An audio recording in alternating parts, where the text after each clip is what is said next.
அவர்கள் சொன்னார்கள், வியாபாரத்தினுடைய விடயத்திலே சொன்னார்கள், இருவரும் வாங்கக்கூடியவர் விற்கக்கூடியவர் அந்த வியாபாரிகள் அவர்களுடைய அந்த வியாபாரத்திலே உண்மை தன்மையாக நடந்து கொள்கிறார்கள் என்றிருந்தால், உண்மை தன்மையாக நடந்து கொள்கிறார்கள் என்றிருந்தால், வெளிப்படை தன்மையாக தெளிவுபடுத்தி அவர்களுடைய வியாபாரத்திலே ஒளிவு மறைவில்லாமல் சரியான முறையில் அவர்கள் உண்மை தன்மையாக நடந்து கொள்வார்கள் என்றிருந்தால், பூரிக லஹுமா ஃபீ பைஹிமா, அவர்கள் இருவருடைய வியாபாரத்திலும் பரக்கத்து செய்யப்படும் என்று நபிகளார் ஸல்லல்லாஹு அலைஹி வஸல்லம் அவர்கள் சொன்னார்கள். அன்புக்குரியவர்களே, அல்லாஹ் உண்மைக்கு வைத்திருக்கிற வெகுமதியை பாருங்கள். அல்லாஹ் உலகத்திலே நம்முடைய பொருளாதாரத்திலே நம்முடைய விடயங்களில் அல்லாஹு தஆலா பரக்கத்தை ஏற்படுத்துவான்.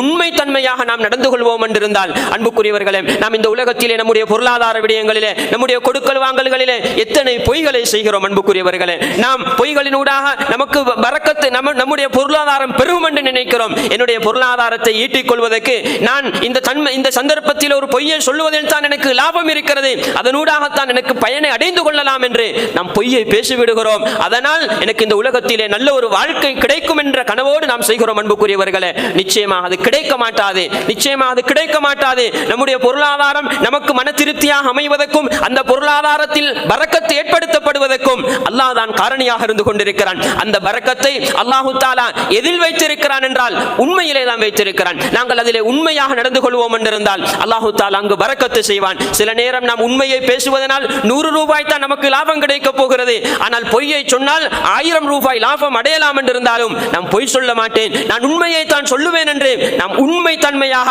நடந்து ஒரு 100 ரூபாயை தான் லாபமாக பெற்றுக்கொண்டாலும் நாம் நினையாத அளவுக்கு அல்லாஹு தஆலா நாம் உண்மை தன்மையாக நடந்து கொண்டதனால் 1000 ரூபாயிலே இல்லாத பரக்கத்தை அல்லாஹு தஆலா 100 ரூபாயிலே ஏற்படுத்துவான் என்ற அந்த உண்மையை நாம் மறந்துவிடக் கூடாது. ஒரு நாளும் ஹதீஸ் பொய்யாக மாட்டாது, உண்மையில் பரக்கத்து இருக்கிறது என்ற அந்த செய்தியை நாம் நினைவிலே வைத்துக் கொள்ள வேண்டும். அதே போன்றுதான் நபிகளார் ஸல்லல்லாஹு அலைஹி வஸல்லம் அவர்கள் இன்னொரு ஹதீஸிலே சொன்னார்கள், அத்தாஜிரு சதூகுல் அமீன், உண்மையாக நம்பிக்கை தன்மையாக முழுமையாகவே உண்மை தன்மையோடு நடக்கக்கூடிய வியாபாரி மர்மையிலே மஅன் நபியீன வ சித்தீகீன வ ஷுஹதா, நபிமார்களோடு ஷுஹதாக்களோடு சித்தீகீன்களோடு மர்மையிலே இருப்பான நபிகளார் குறித்து சொன்னார்.